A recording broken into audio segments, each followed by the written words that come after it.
Did you think you would die in prison? Yes. And I had visions of the prison gates opening up. And I'm walking through them.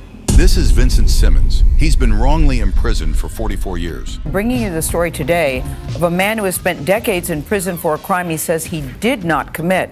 His name is Vincent Simmons.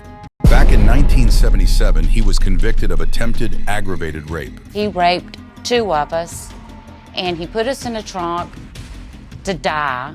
He had me write our names down, and he told us he was going to kill us. And we believed every word of it. And we were not going to tell anyone. Our plan was we were going to die with this. Time to let him go, y'all. When the shackled Vincent Simmons arrived at the Ovoils Parish Courthouse in a prison van, he was carrying a Bible. And when his accusers, Karen and Sharon Sanders, the twins that he was convicted of sexually assaulting when they were 14 years old, walked to the courthouse, they paused to pray. We called him Simmons all night. There's so many things about that night. He gave us his name. When you were questioned by the sheriff, Yes? you never gave the name Simmons. No, we did not. You never described what he looked like. No, we did not. You said all Blacks in, look alike. and you said all inwards. That's right. Sure did. So how are we to square the fact that that night you couldn't explain anything? You didn't have his name, you didn't know what he looked like, but now you're telling me today, and you testified at trial, that his name was Simmons. That's right. How does that happen? Okay, this is how it happens. We had all 3 swore to each other that we would not tell a soul. May I ask you, with all due respect? Yes. Why did you make that pact to not say anything? Why We wouldn't were you scared. immediately report it? Because we were scared. He told us that he had friends and that he would come back to kill us if we told anybody. Simmons had been in prison for 44 years and tried for most of that time to get his conviction overturned. You've done this 16 times, at least. Yes. So this would be 17. You think this will be the time? Yes, sir.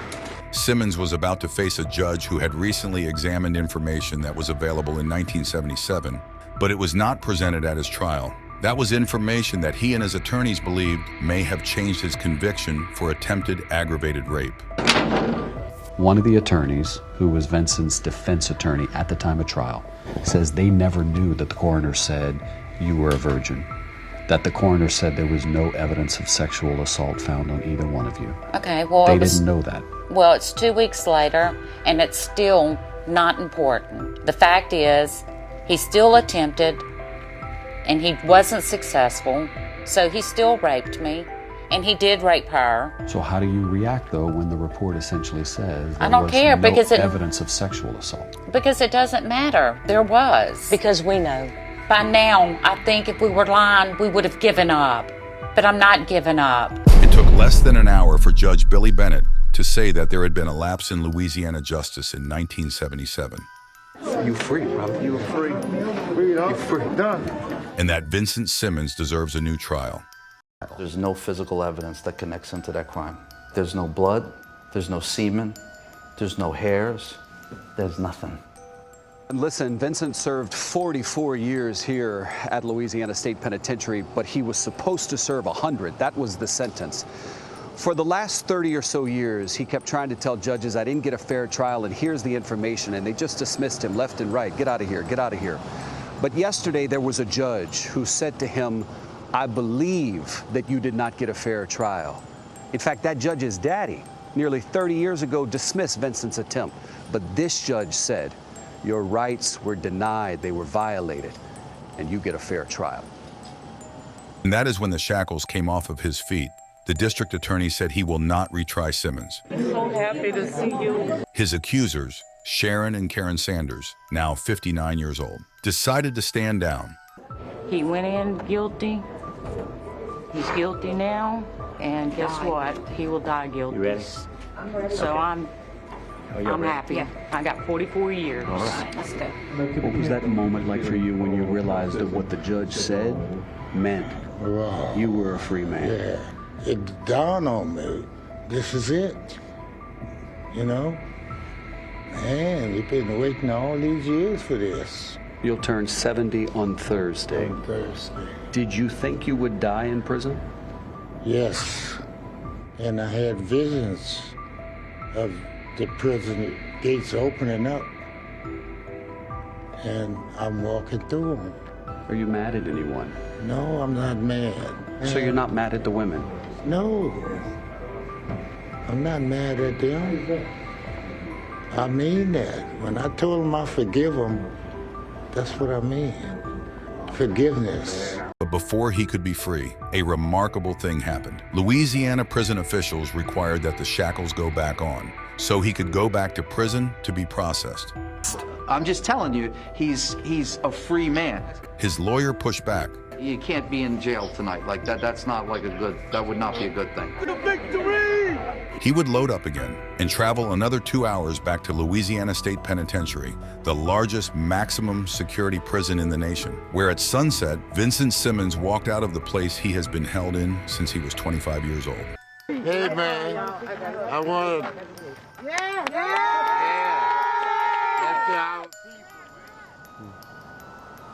The judge said on the bench yesterday, I want to be clear, I'm not telling you that Vincent Simmons is guilty or innocent. I'm just telling you he deserves a new trial. When the district attorney stood up almost immediately and said, Judge, we're not going to retry him, that meant the charges at that moment were dropped. When Vincent walked out of here last night, he said he wanted a crawfish dinner. So he got it. What's next for him? He says he wants to leave Louisiana and start again somewhere else.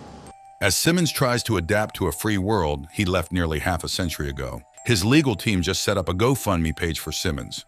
All he walked out of prison with were the clothes on his back. When I asked who was there, who is that, a man very quickly jumped up on my bed and straddled me and put a knife to the left side of my throat and told me to shut up or he would kill me.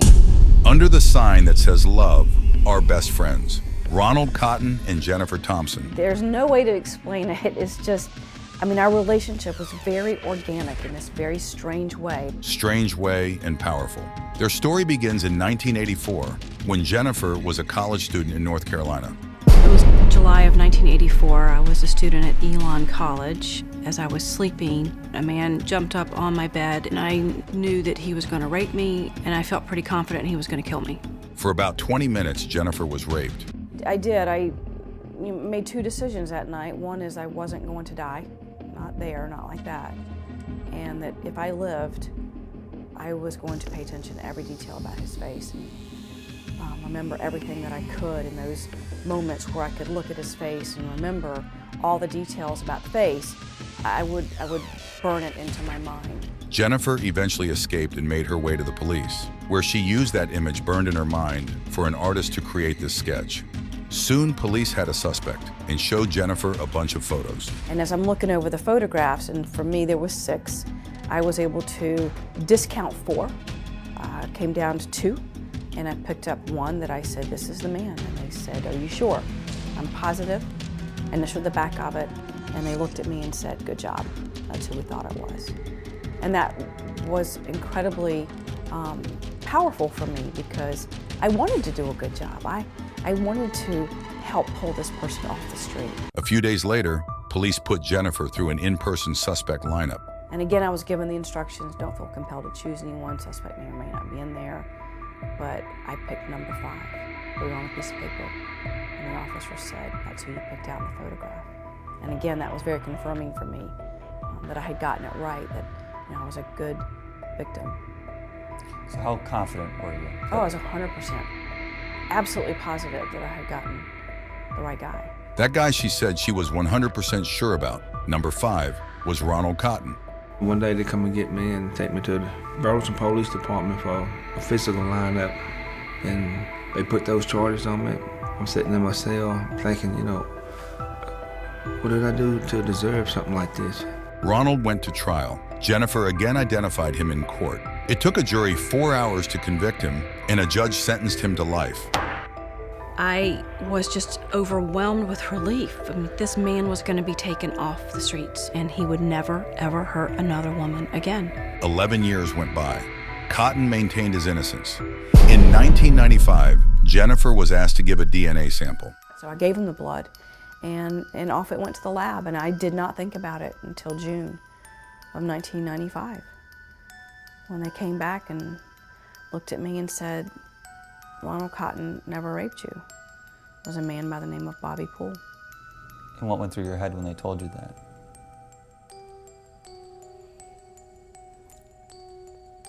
I just couldn't understand it. Not only had Jennifer identified the wrong man while Cotton was in prison, Poole went on to rape other women.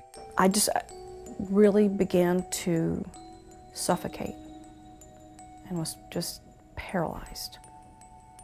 Just with guilt? With everything. Guilt, fear, shame, confusion, anger, disbelief, and me. It was really one of the hardest things. It was much harder than the night I was raped. It took 2 years for Jennifer to get the courage to meet the man she helped wrongfully convict. Warden told me, Cotton, he said, you're going home in the morning. You're an innocent man. I asked for a private meeting between Ronald and myself, and I just looked at him and I said, if I spent every second of every minute of every hour of every day for the rest of my life telling you I'm sorry, can you ever forgive me? And he started to cry, and I had been sobbing, and he took my hand and he said, I forgave you years ago. I said, all I want is good things, for me, for you, your family, my family, peace and happiness. And we became friends that day. Jennifer and Ronald now travel the country telling their story. They even have a book out, Picking Cotton. Jennifer says she's even forgiven her rapist, who died in prison. Now, when you picture the person who was raping you, who do you see? Nobody. And that's the most beautiful thing of them all.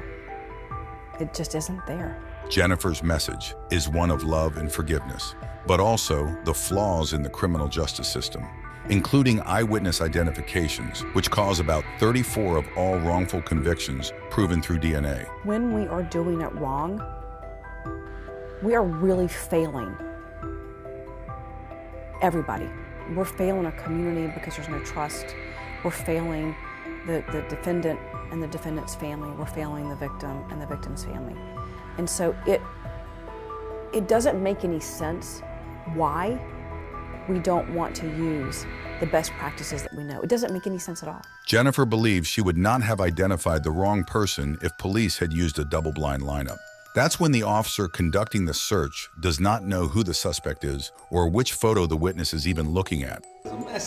We've gone all across the United States to talk about wrongful convictions and what happens to our exonerees, and about eyewitness ID. But more importantly, we really talk about restorative justice and healing and forgiveness. And it's just amazing the people, how excited they get by the things that Jennifer and I have done. It's something that we thought was the right thing to do, but to know that it's really made a difference is huge. It makes me feel very proud. It's a blessing in disguise.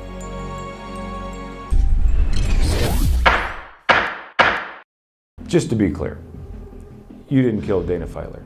I got 90 years for killing somebody I have never seen. This is Lee Harris. He spent 33 years in prison for a crime he didn't commit. It was 1989. Detective Zuli was part of a team of cops trying to solve the Gold Coast murder of Dana Filer, a young woman with a promising future.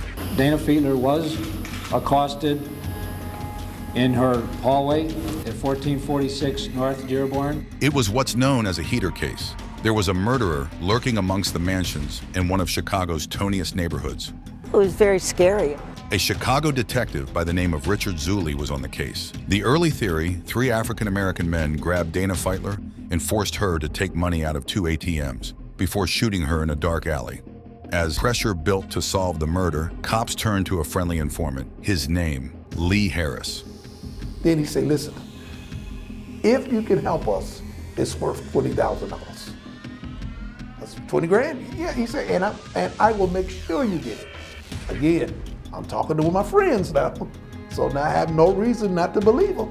These Chicago police officers. Yeah, I mean, they was at my wedding. We would go out and have a drink. Harris says detectives fed him information. It was then put in reports that were used to convict him. So how does this guy go from being a willing witness to convicted of murder? Well, it's quite a story.